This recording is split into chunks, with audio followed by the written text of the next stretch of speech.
Hello student, इससे पहले वाले वीडियो में हमने आपका पाइथागोरस प्रमेय के चौथा प्रमेय बताए थे। हम इस वीडियो में आपका पाइथागोरस प्रमेय के पांचवा प्रमेय बताने जा रहे हैं। तो पांचवा प्रमेय क्या है? पांचवा प्रमेय का क्या है मतलब उसके बारे में साधारण प्रतिज्ञा यहाँ लिखा हुआ है।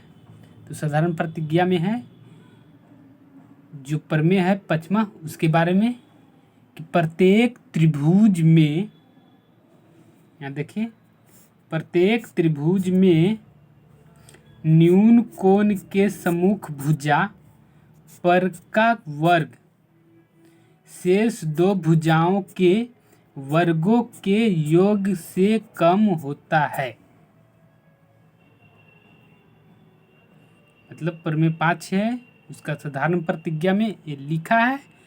हमने आपको बार बार बोला साधारण प्रतिज्ञा क्या होता है, मतलब प्रमेय क्या है उसके बारे में बताता है। विशेष प्रतिज्ञा क्या होता है? विशेष प्रतिज्ञा होता है मतलब जो प्रमेय है, प्रमेय से जो आकृति बनेगा उसके बारे में क्या क्या होगा वो बताता है। तो विशेष प्रतिज्ञा है, यहाँ विशेष प्रतिज्ञा में है कि माना कि त्रिभुज ABC में कोण C न्यून कोण है, शीर्ष A से BC अथवा BC के बढ़े हुए भाग पर AD लंब डाला गया। विशेष प्रतिज्ञा में है माना कि त्रिभुज ABC में कोण C जो है न्यून कोण है। मतलब न्यून कोण कहते हैं जो कोण 90 डिग्री से छोटा हो। हमने क्या बोला है कि एक त्रिभुज में 3 न्यून कोण एग्जिस्ट कर सकते हैं, मतलब 3 न्यून कोण हो सकते हैं। कौन कौन? 60 डिग्री के अगर जो 3 कोण लिए तो 60 डिग्री न्यून कोण हुआ, और 60 डिग्री को जोड़े तो 180 डिग्री हुआ ना।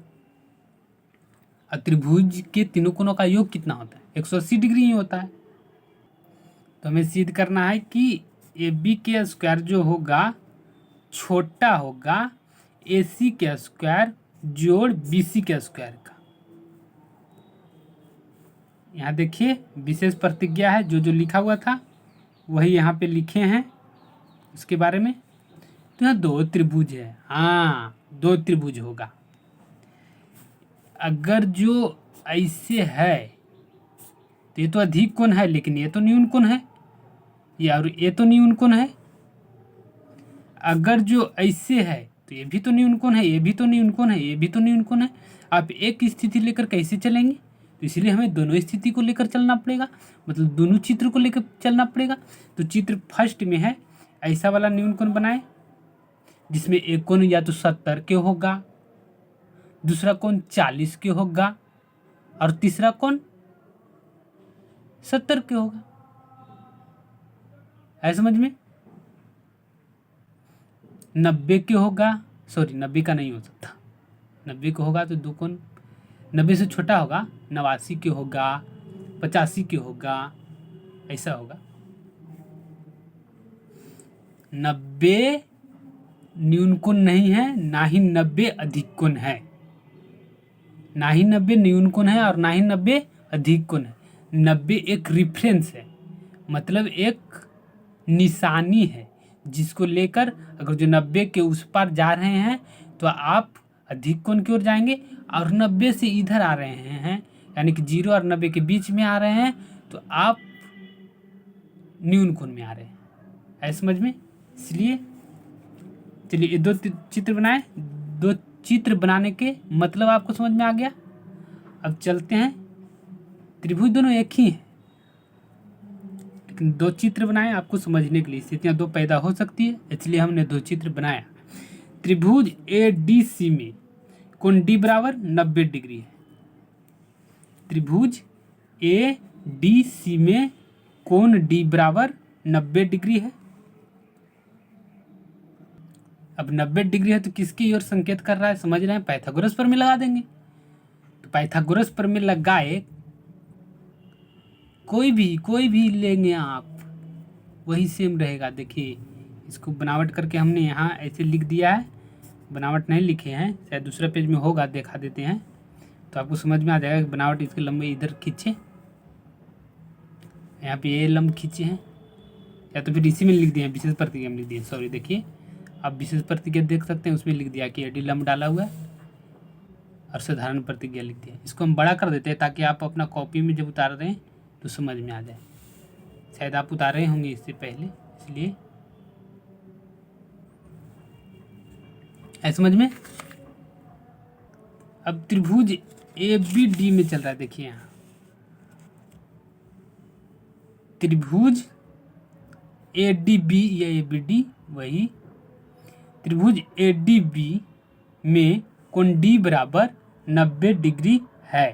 कहाँ है त्रिभुज ए डी बी? यहाँ देखिए, चित्र ए लीजिए या ये लीजिए, कोई भी लीजिए।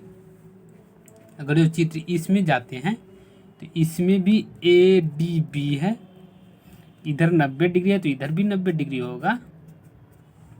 अब चित्र ए लेते हैं तो इसमें भी ए डी बी है, ये 90 डिग्री होगा। आ रहा है समझ में यहाँ तक? ए डी बी में ए बी के स्क्वायर बराबर ए डी के स्क्वायर प्लस बी डी के स्क्वायर होगा। ये है 90 डिग्री के सामने वाला ए बी का स्क्वायर बराबर ए डी का स्क्वायर जोड़ बी डी का स्क्वायर, ये हुआ। अब चित्र एक से चल दिया, यहाँ चित्र एक से, यह है चित्र एक, देखिए अच्छा से यहाँ पर ये दिखाई दे रहा है।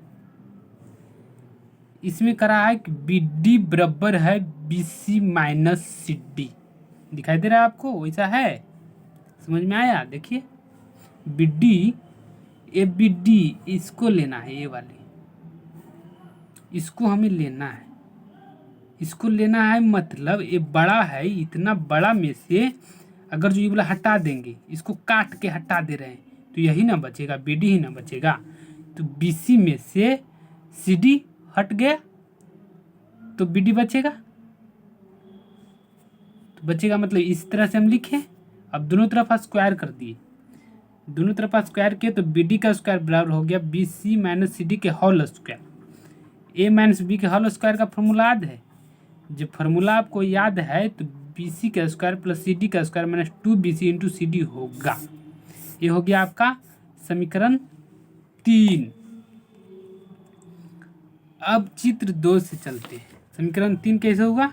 ये समीकरण 1 था और ये समीकरण 2 है, तो ये समीकरण 3 बन गया। अब चित्र से चलते हैं दूसरा वाला चित्र, यहाँ है, यह है दूसरा चित्र।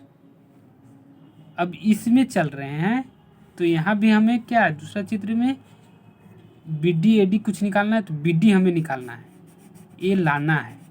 तो हमको क्या करना है, सी डी से बी सी घटाना है। देखिए सी डी से, ये दिखाई दे रहा है, हाँ यहाँ देखिए चित्र 2 में चल रहे हैं, बी डी बराबर C D minus B C, ये होगा, यहाँ दिखाई दे रहा है, हाँ होगा। अब स्क्वायर किए वही ए माइनस बी के होल स्क्वायर का फॉर्मूला लगाए तो ऐसा बना, तो ए समीकरण 4 बन गया। समीकरण क्या बन गया? ये 4। अब समीकरण 3 और समीकरण 4 से मतलब बराबर कर देंगे, यहाँ है और यहाँ भी है।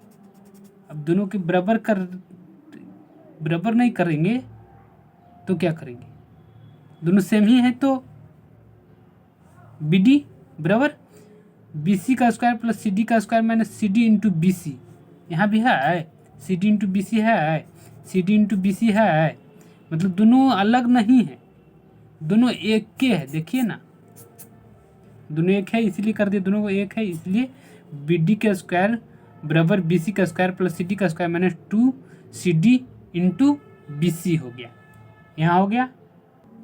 देखिए इधर समीकरण 3 को 2 में रखने पर, समीकरण 3 को 2 में रखने पर मतलब समीकरण 3 ए है या यही वाला सेम था, दोनों सेम था। ये रिजल्ट हमने यहाँ दिखाया था आपको, कि ये रिजल्ट दोनों सेम है। समीकरण 3 को समीकरण 2 में रखने पर कहाँ है 2, ए है, यहाँ रखने पर कौन वाला रखेंगे, बी डी की जगह पर। बी डी की जगह पर इतना बड़ा रखेंगे तो बी डी की जगह पे इतना बड़ा हमने रख दिया, B C square plus C D square minus 2bc into C D, ये रखे। समीकरण 2 था, यही ना था, इसी की जगह पे नहीं रखे हैं। अब यहाँ पर देखिए इसको और इसको आपस में लाके यहाँ जोड़े हैं, प्लस बी सी का square minus B C into C D, ये दोनों के जोड़ने पर कुछ बन रहा था। अब कैसे, एक बार बनाइएगा तो समझ में थोड़ी आएगा, आप 4-5 बार जब रिवीजन कीजिएगा तो समझ में आ जाएगा। ए डी का स्क्वायर प्लस सी डी का स्क्वायर बराबर है क्या, ए डी के स्क्वायर प्लस सी डी के स्क्वायर बराबर कहाँ है, ए डी के स्क्वायर प्लस सी डी का स्क्वायर है बराबर यहाँ समीकरण 1। ए डी के स्क्वायर प्लस सी डी का स्क्वायर है ना, या सी डी का स्क्वायर प्लस ए डी का स्क्वायर सेम है, 3 + 2 और 2 + 3 सेम ही ना होता है। इतना है और इतना बराबर किसका हो रहा है, ए सी के बराबर हो रहा है, ए सी के बराबर। यहाँ पे देखिए, तो यहाँ नहीं, यहाँ पर तो जो इतना था इसके जगह पे क्या लिख दिए, ए सी का स्क्वायर लिख दिए, तो ए सी का स्क्वायर प्लस बी सी का square minus 2bc into C D हो गया। तो ए बी का स्क्वायर बराबर क्या हो गया, ए सी का स्क्वायर प्लस बी सी का square minus 2bc into C D हो गया। अब यहाँ देखिए ये पूरा जो है ये निगेटिव टर्म है, निगेटिव टर्म है मतलब इससे घट रहा है। अगर जो ये ना घटे, अगर जो ये पूरा ना घटे इसमें से ए, तो इससे ए बड़ा हो जाएगा, तो ए बी जो स्क्वायर है वो बड़ा हो जाएगा ए सी के स्क्वायर प्लस बी सी का स्क्वायर, और हमें यही सिद्ध करना था। और एक बात और ये भी याद रखिएगा कि एक न्यून कोण में सबसे बड़ी भुजा, न्यून कोण के सामने वाला भुजा जो बराबर होता है A B square plus B C square minus 2 into B C into C D होता है। ये चीज़ भी आप याद रखिएगा, वही हमने यहाँ पर लिखा है, वो आप नोट करके अच्छा से लिख लेंगे। Thank you for watching. इस वीडियो को आप शेयर सब्सक्राइब ज़रूर करें और लाइक ज़रूर करें। कोई चीज़ नहीं समझ में आ रहा है तो आप कमेंट बॉक्स में कमेंट ज़रूर करें। Thank you.